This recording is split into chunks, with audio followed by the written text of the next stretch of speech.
think I'll be ready. Oh. I think it'll be just fine.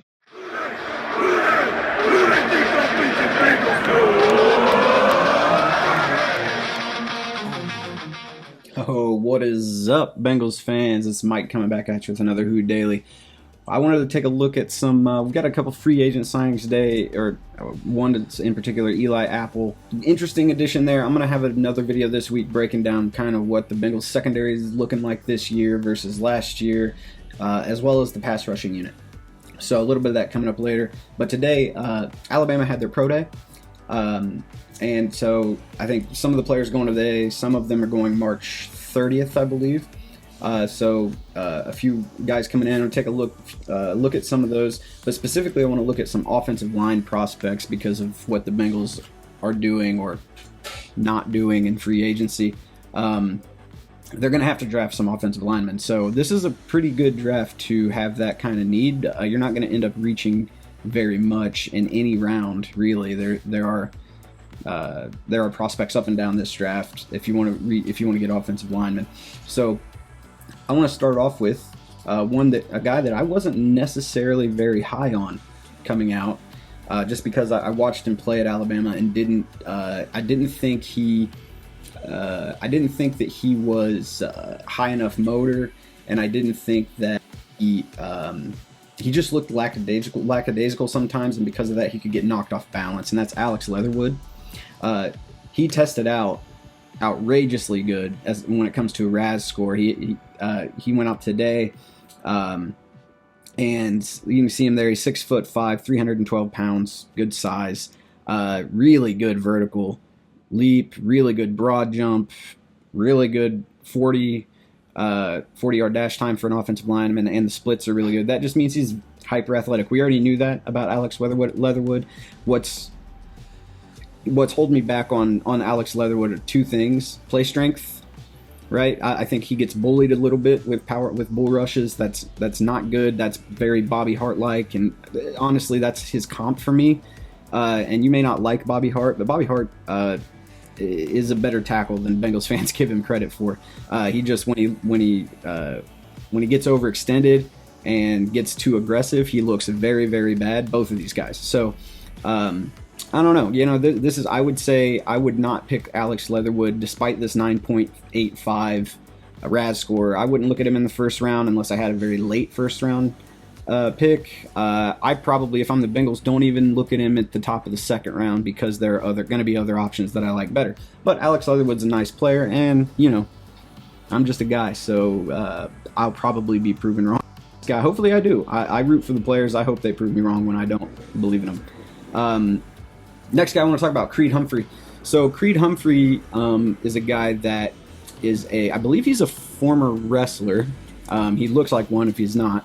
But he is a monster of a dude, 6'4", 302. But he's built like a refrigerator. He's really thick through the hips. And when an offensive lineman is on the shorter side, which 6'4" for an offensive lineman is on the shorter side, and when they have those thick hips, it's difficult to knock them off balance. Meaning they can reset really easily if they ever do get knocked off balance, because they have a low center of gravity with the wide hips. That can stay in front of the guy and kind of post up there. 6'4", 302. That's good size for a center, because you don't want your centers necessarily to be huge where they can't move, because they need to be able to slide back and forth on double teams and picking up stunts in the interior of the offensive line. 29 bench presses, that's elite. That's what you want. You want it right around 30. 28, 29, 30 is good. Anything above 30 is that dude. That's a strong dude. Really good, again, vertical, broad jump, just really athletic guy, really fast for center, obviously. And Creed Humphrey is, if the Bengals missed on Frank Ragnow, was it in the Billy Price draft, and if you remember that, they wanted Ragnow. The Dolphins took him right in front of them, and they kind of, I think, panicked a little bit and took Billy Price. And for whatever one reason or another, Billy Price just hasn't worked out. That could change. He's still pretty young. I don't believe you. The Bengals do need to. I've been saying this all offseason. They need to get young and pick a center. The problem with Creed Humphrey is his short arms. The only thing I don't like about Creed Humphrey, short arms, 31.5 inches and a 79.5 inch wingspan. It's not great for an offensive lineman. It's not as big a deal for a center as it is for guards and tackles who need to block the really long edge rushers. But 30, it's not really ideal. It's not as big a deal as Joe Burrow's hand size, am I right? But you'd ideally like those numbers to be closer to like 33-inch arms and 82, 83-inch wingspan, right? But with those short arms, Creed Humphrey, logged an 80.9 PFF score for the 8th best center in this draft class, or in college football. I'm sorry. Let's talking about speaking of an anchor, Sam Cosmi. There was 9.99 RAS score. This dude is an absolute beast. Not saying he doesn't have some, have his, downsides. I'll show you here in a bit. But he's 6 foot, almost 6'6", 6'5", 6'6", 315 pounds. So that's when 315. That's still a big dude. But when you stretch out to 6'6" to that tall, it becomes a little bit more lean, and you can actually see that on the field. He looks a little more lean than most other tackles do. 36 bench press, though, that is big, because my number one question about Sam Cosmi was play strength. How strong is this guy? And he went out and showed it, right? Other than that, hyper athletic. Like, we already knew he was a super athletic guy. You can see that on tape. He just he moves really, really well on tape. But speaking of tape, I kind of want to look and show you guys what I mean about Sam occasionally getting out of sorts, right? If you see him here, he's up at the top of the screen playing left tackle. On this place is a pass play, and this is just something you do not want to see out of your left tackle. So here we go. It's the snap, and he just gets beat inside. I mean, just beat, and then he, running around. How many times as Bengals fans have we seen Bobby Hart doing that, following the quarterback around while the defensive end is chasing him, right? We don't want that. So, this defensive end, by the way, Bradley, I can't remember his name. I'll put it up on the screen. There it is.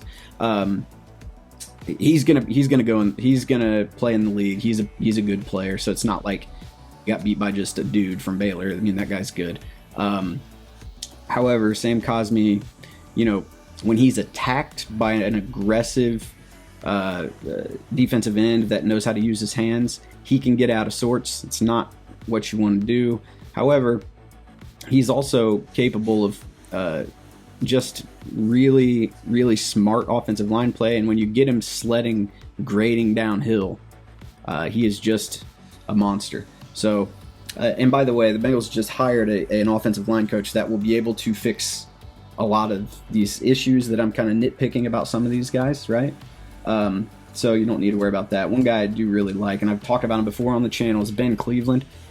He is just an absolute monster of a human being. I mean, he's huge. 6'6", 343 pounds, but he carries that weight like a world's strongest competitor. He's not fat. He's juiced. I'll show you a picture of him. Check him out. I mean, he's just he reminds me of, if you guys remember the guy from back in the day, Tony Mandrich, who came out, he was an offensive tackle, was supposed to be this all-world dude. He was very flamboyant about, masculinity and being an alpha male, and he flopped. I mean, he was a big time. He's probably the biggest O-line flop in history of the NFL draft. That's not going to be Ben Cleveland because he's not that guy. You can see that he is not super quick or agile in short spaces, but you really wouldn't expect a guy that's 343 pounds to be, very super quick. However, those that 40-yard dash and those split times, I mean, he can get going when you get him downhill. And once he gets going, it'd be hard to stop him. He's a big boy. Next guy I want to talk about, you probably heard a little bit about him online if you've been following this RAS score stuff, but it's Spencer Brown, the offensive tackle out of Northern Iowa. Interesting story here. He's a redshirt senior. He's like 23, 24. I mean, he's an older dude. Went to Northern Iowa. Sat for a couple of years. Got his first, I think he went to Northern Iowa in 2016. Sat for a couple of years. And ended up playing his. I think he took a redshirt year. His freshman year was a backup. His sophomore year, his junior year, he played. He started playing at left tackle, and then he actually opted out of the 2020 season. Well, I didn't opt out. The league that he plays in got bumped. They pushed back their season to the spring. He had the opportunity to transfer to a Power 5 school if he wanted to play the season, but he didn't. He wanted to stay out of loyalty, but then opted for the NFL draft and went to the Senior Bowl and didn't end up playing.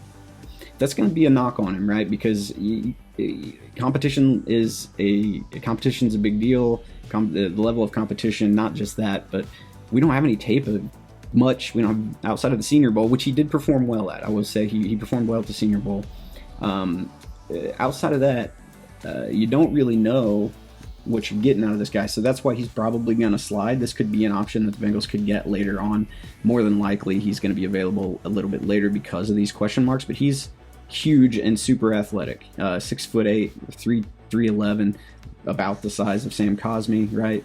But he's put up that 20 with arms as long as he's got. That 29 bench press is really impressive. He can also get up and go. The 40-yard dash, the 4.88. That's really getting after it. A 10 score is as good as you can do on the Raz, so that's really good. But kind of wanted to watch a couple of him. So yeah, look, the Bengals have a lot of options here, but there is no question they've got to start reeling in this offensive line. Riley, you got your tackles locked up, which is awesome, right? Like, we haven't gone into a season in a long time having the two tackles locked down, Riley Reef and Jonah Williams, right? We've got center locked up, assuming that Trey Hopkins is good to go, and I'm going to assume that because he's a tough dude. I think he'll be fine. You got your center locked up. Now the two guard positions, you hope they sign Trey Turner, but there are reports saying that they haven't even been in contact with him. Conflicting reports. Some people say that there have been phone calls, but there's not a lot of action showing up right there.